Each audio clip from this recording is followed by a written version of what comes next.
2 Samuel chapter 16, 17, 18, and 19.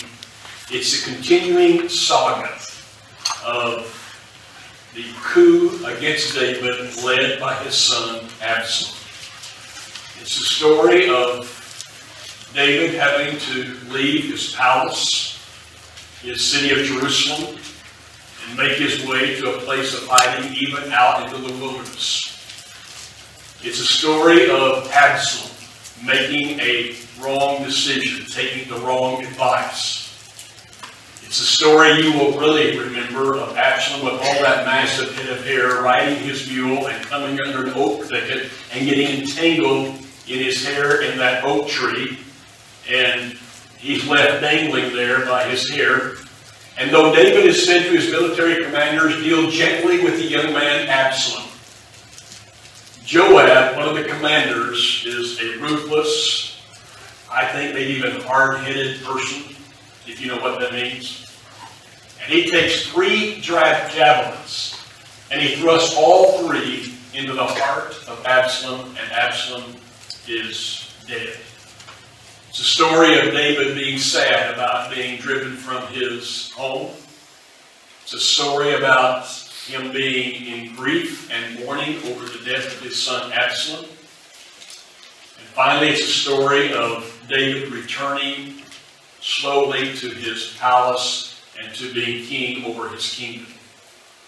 But embedded in all of that is one little story among many stories that I want to bring to your attention this morning. And from that story, I want to try and make one point that I think is so very important and applicable to our lives.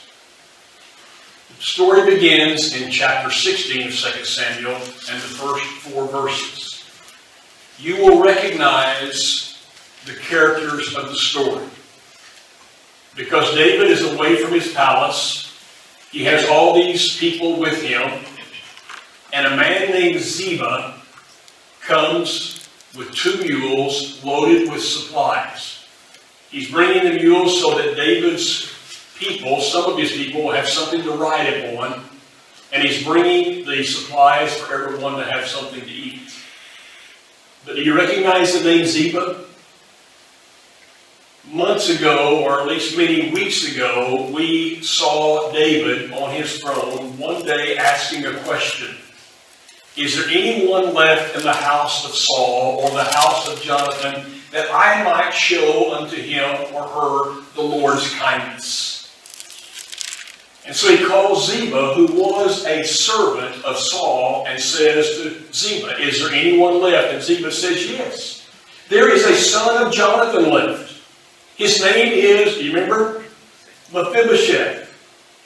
And this son of Jonathan is the one who is crippled in both feet, because a nurse was carrying him. And when they learned of the death of Saul, they were in a hurry, because the way it works in the world of that day is if a new family comes to the throne, the old dynasty, the family of the old dynasty, is completely annihilated. They thought he would be killed. And so she dropped him along the way, became crippled in both feet. And he lives in a place called Lodebar, a place that's desolate and far away, and you get the strong sense that Mephibosheth has been hiding all these years. Not wanting to see David, not wanting to know David to know that he existed, because he thinks he'll be killed. By this time he has a family. When David learns of Mephibosheth, he sends people to get Mephibosheth. They go to Lodebar. They bring him back from the house of Maker. And we know from the story that Mephibosheth is greatly afraid, and rightfully so, because he thinks he's finally been found out, and he thinks he will die.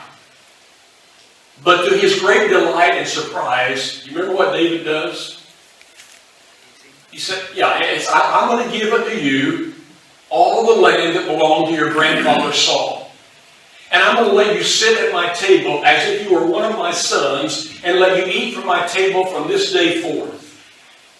And we made the point a long time ago when we covered that part of the story that this is an act of great kindness and graciousness on the part of David. And now in chapter 16, Ziba is out there.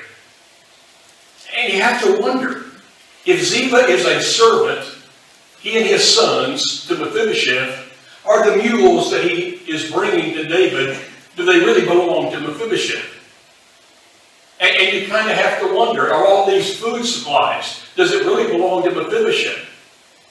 And David must be wondering something like that, because he says to Ziba, where is Mephibosheth? Why isn't he here? Now, before we read the response, I want you to know that Ziba is a liar. And I want you to know that Ziba is an opportunist. And Ziba is filled with greed. And sometimes greed knows no limits. Greed will do anything it can do inside of us to make us get more of what we want. It'll even cause us to belittle other people, to slander other people, so that we might get benefits. That's exactly what happens. I want you to hear what he says. The king then asked, where is your master's grandson? Where is Saul's grandson? Where is Mephibosheth? And Ziba said to him, he is staying in Jerusalem because he thinks, today the Israelites will restore to me my grandfather's kingdom. He thinks he's going to become king. He thinks this coup is going to destroy you, and he'll be destroyed, absolutely destroyed, and he'll get to become king. Then the king said to Ziba, all that belonged to Mephibosheth is now yours. I humbly bow, Ziba said. May I find favor in your eyes, my lord the king. We know, don't we, that David is an impulsive person. David, like Peter in the New Testament, is an impulsive person. I am an impulsive person. Everybody remember that? Long time ago, my father-in-law said, why don't you take this little Cessna 172 to Lubbock, and why don't you learn to fly it, and you just keep it out there and fly. You fly back and forth to Cordell, fly where you need to fly. And I was thinking that's a pretty slick idea. And Sue said, you go ahead and do it. But I will never, ever fly with you. She said, because you're too impulsive. You'll see something on the ground and say, look down there, shoot, where to go? She said, I'm not flying with you, never. I'm an impulsive person too. David makes a snap decision, it seems to me. I'm taking everything away from Mephibosheth. I'm giving it to you, Ziba. But now you go to chapter 19. You begin verse 24. And now David is finally really getting close to Jerusalem. And people are coming out everywhere. And they are watching the king as he comes back. And Mephibosheth comes out. But Mephibosheth is a pitiful sight. It says that Mephibosheth has not taken care of his feet. Now, I don't know what that means. But apparently there was something he could do to take care of his feet that made him less crippled. It says he had not trimmed his mustache. He had not washed his clothes. Now, David's been gone a long time. He's looking at this point like a sad character, a pitiful character. And there he is, waiting for David. And when David arrives, David has this question. Why didn't you come with me, Mephibosheth? Now, that's a good question. Why didn't you come with me, Mephibosheth? Do you have any thought? Do you wonder what David is thinking? Mephibosheth, I could have killed you. But I gave you all the land that belonged to your grandfather Saul. I let you eat at my table. Where was your loyalty? Why didn't you come with me? I want you to listen to Mephibosheth's response. My lord the king, since I your servant am lame, I said, I will have my donkey saddled, I will ride on it, so I can come with the king. But Ziba, my servant, betrayed me. He has slandered your servant to my lord the king. My lord the king is like an angel of God. So do whatever you wish. All my grandfather's descendants deserve nothing but death from my lord the king. But you gave your servant a place among those who eat at your table. So, what right do you think I have to make any more appeals to the king? David said to him, why say more? I order you and Ziba to divide the land. Now, again, I just stop there and say I don't understand David. Maybe there's more to the story, I don't know. But why did Ziba get anything? Why is Ziba killed? Maybe it's another impulsive, rash decision, or maybe I just don't have all the facts. But it just doesn't seem right that half the land goes to Ziba after what he's done. But then Mephibosheth comes back and says, I don't care. I don't care if I get anything, as long as my lord the king is back on his throne. I don't care about the land. Now, as you view Mephibosheth, what do you see? Do you see a man who is faithful to his king? Do you see a man who is loyal to his king? Do you see a man who is steadfast in his following of David? He's all of it. Those are words that we've been hearing as long as we can remember, aren't they?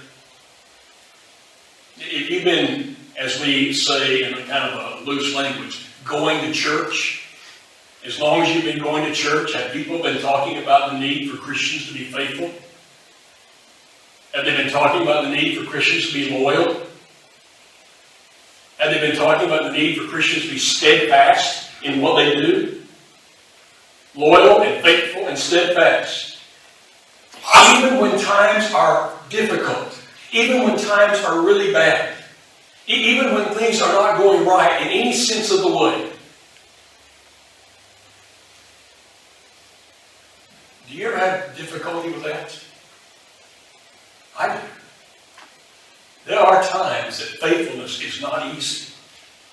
And there are times that being loyal is not easy. And there are times I get all kinds of questions rolling around in my mind. Like, why does it seem right now that evil is winning? And why is it that God is answering our prayers the way I think it should go? And why are all these problems ganging up at one time upon me? And it's easy at those thoughts for us to become weary, as the scripture says, in our well-doing. It's so easy to become weary in our well-doing. Now, here's what I want you to hear. I don't know if I'll explain this well or not. But if you are trying to live in faithfulness, and you are trying to live with loyalty and steadfastness, by your own willpower, it will never work. It will never completely work. Because our willpower is limited. Our willpower will only take us so far. Almost every evening, I find that my willpower is weak. Because almost every evening, I make up my mind, after I eat my evening meal, I will not snack. How long do you think that lasts? That lasts no time. I mean, here I go, and I'm reading this or I'm reading that, and my pants are getting tighter, and I have no willpower. It'll only take me so far. So how do I, in such a difficult circumstance, remain faithful and steadfast and loyal? I mean, I see it right there. I see it in Mephibosheth, don't I?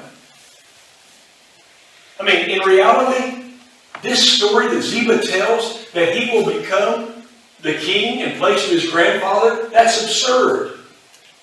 What is likely going to happen is, if Absalom wins, he's dead. Because Absalom is ruthless, and Absalom will kill all of Saul's family.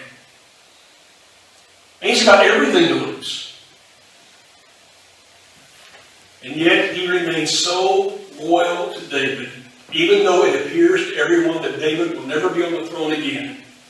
He is so loyal, and he's so faithful. Why? Why? Out of his own mouth, he says it. Because you extended to me grace. You gave to me grace. I deserve, this is what Mephibosheth said, I deserve to be put to death. Every descendant of my grandfather Saul deserved to be put to death. But you gave me a place at your table. And that's all Mephibosheth seems to be able to think about, is how good David had been to him. And that promoted in his life, regardless of what happened to him. He said, if I don't have anything left, I want you to be king. I will be faithful, loyal, and steadfast. That's his attitude. Now that is a secret for us this morning. I am now convinced, it's only my opinion, it's only my theory. The theory is something that hasn't been proved wrong, by the way. You may be able to prove me wrong, I'm not sure. But I believe that it's only a constant focus on the grace of God that has been extended to us that will allow us, under any circumstance, even the worst of circumstances, to remain faithful, to remain loyal, to remain true to our God. Now, what am I talking about? We talk about it every week. We talk about it every week. And because we talk about it every week, and because we talk about it around the Lord's table all the time, I'm afraid we forget. I'm afraid we take it for granted. But the truth of the matter is, you and I are sinners. We're sinners. And it's not a matter of how much we sin. It's just a matter of sin. And God is so holy and so perfect that He cannot tolerate sin, cannot touch sin. And so everything that touches sin, He can't touch. That's why we were alienated from God. As we like to say, we were lost. We're absolutely lost. And what does it mean to be lost?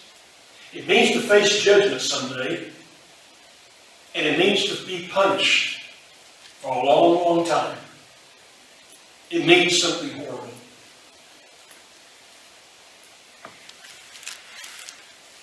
But God loved all of us. And He did send His Son. Didn't have to. Jesus didn't have to come. We didn't deserve it. Not a one of us is good enough that we deserve anything from God. And so God gave us His Son so that we might be, as we say, saved. We may be purchased. We might become His children, dearly loved by Him. That is the story of the grace of God. That is grace. I was lost, but I've been found. I was dead, and now I'm alive. What an amazing thing. I was nothing, and now I'm a child of God.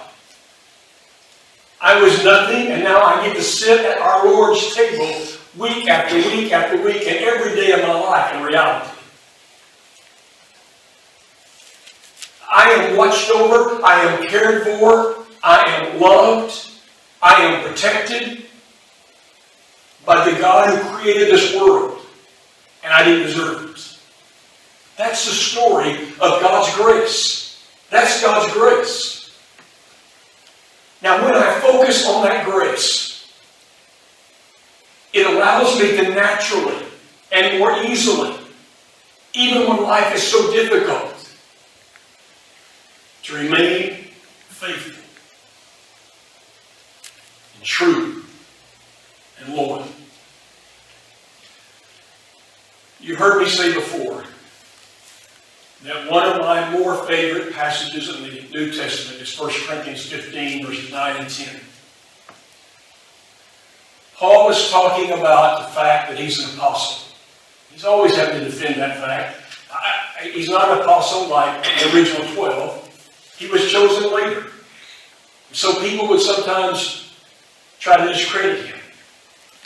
He would also discredit himself because of his background. You see, Paul knew just how bad he was before Jesus Christ. So here's how he says it. I am the least of the apostles.